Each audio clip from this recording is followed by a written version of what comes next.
Would you believe me if I said a whole family ran away from their house in the middle of the night, leaving everything behind, including their pets, because they were being haunted by demons? Well, this is the true story of the Amityville case, the most famous paranormal case in the world, and it'll make you question reality itself. Part 1. The Massacre.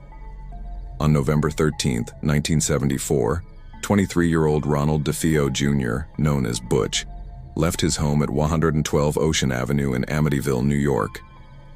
He had plans to go to a local bar, but halfway there, he turned around and quietly slipped into his basement through a window. He grabbed his Marlin rifle, a present from his dad, and loaded it with bullets. Then he started heading upstairs. His 4 younger siblings were already asleep in their bedrooms. Butch quietly crept past their rooms until he reached the parents' bedroom. The door was slightly open. He walked in, aiming his rifle at his father, Ronald Sr., who was lying next to his mother, Dawn. Butch didn't need to aim. His father was sprawled across the bed, so he fired 3 shots. His mother, who was facing the wall, didn't even have time to turn around before she felt the burning hot sting of the bullets. In her mouth, the only thing left of her was a pair of legs. She was dead where she stood. But it wasn't over yet. He still had his siblings to kill. So Butch casually walked down the hallway, looking for his next target. He found 9-year-old Dawn in her bed, then 29-year-old Allison in hers.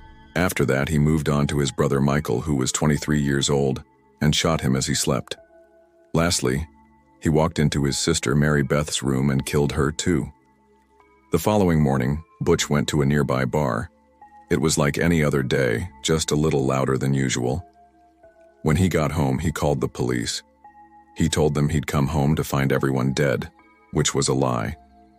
He knew exactly what he had done the night before. Part 2. The New Family. Just a year after the massacre, George and Kathy Lutz decided to buy the home. They were a young married couple with 3 children who'd always dreamed of living in a nice house by the sea. But this one had a history. Everyone in the neighborhood knew what had happened there, but the Lutz weren't afraid. They bought the house for $500,000, which was $80,000 less than what the previous owner paid. On Christmas Eve 1975, they moved right in. They had their Christmas tree decorated, presents piled up under it, and their 3 young kids couldn't wait to rip those presents open. But something evil was waiting inside the house, watching them. That night, George could swear he heard footsteps walking back and forth on the 2nd floor. He told himself it was probably just mice. Everything seemed fine during the day, but every night weird stuff happened. Knocking, screaming, and footsteps. George was beginning to worry. Something definitely lived in that house. Part 3. The Phenomena. By January, things got really bad. George and Kathy started finding strange things. One time, George found an overturned chair in the middle of the living room. Sometimes he'd smell feces and sulfur throughout the house. The whole place smelled like a sewer. Another time, he found muddy footprints in the middle of a room, like someone had stomped through the house in the middle of the night. It was as if there was a small earthquake and no one had noticed. Then there was the diary. It was a small black notebook that they found in the house. The pages were filled with drawings of demons, satanic rituals, and disturbing thoughts. It didn't look like it belonged in a house from the 1950s. The handwriting was even worse. It looked like a madman had written it. But the scariest part was the final entry. It said, "Help me, Father. There are demons in our house. They force me to sin. Help me." The last name signed was DeFeo, the same people who used to live here. But who wrote the diary? Had one of the DeFeo children written it, or maybe one of the victims? As the weeks passed, the diary was the least of their worries. Their daughter Missy, who was 9 years old, said she was playing in the house and suddenly she heard a knock. She walked to the door and opened it.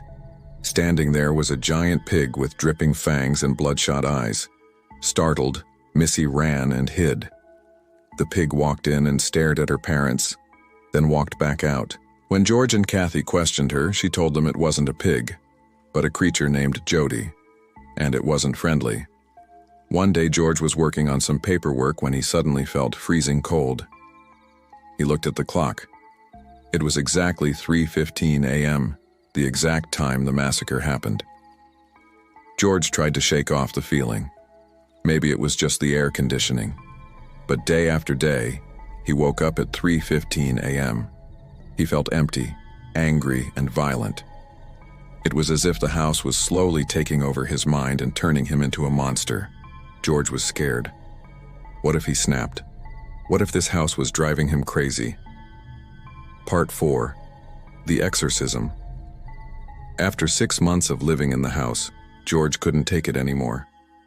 He called Father Delaney, a Catholic priest, and asked him to come bless the house. But when the priest arrived, things took a turn for the worst. As he stepped inside, he heard a loud male voice say, "Get out!" The priest immediately ran outside.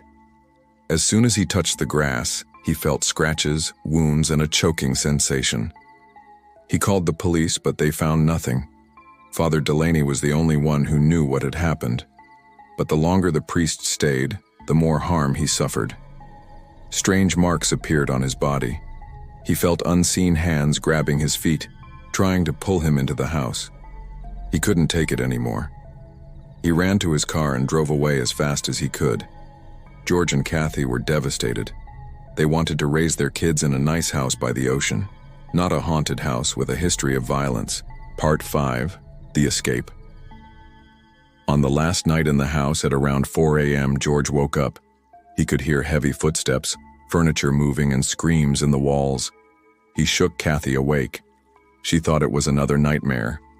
But when George told her to listen, she heard it too. They quickly woke up the kids and ran out of the house as fast as they could. They never looked back.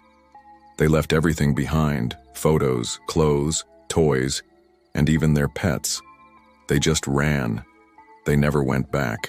To this day, no one knows what happened that night. Did the house drive them insane? Was it cursed? Or was it just a nightmare? Part 6. The Aftermath. The Lutzes gave interviews. They told their story to anyone who would listen. They wanted to warn people about the Amityville horror house, but everyone thought they were crazy. People didn't believe their story, so they stopped telling it. They moved away from Amityville and started new lives, but the house is still there. It's been sold more than 30 times.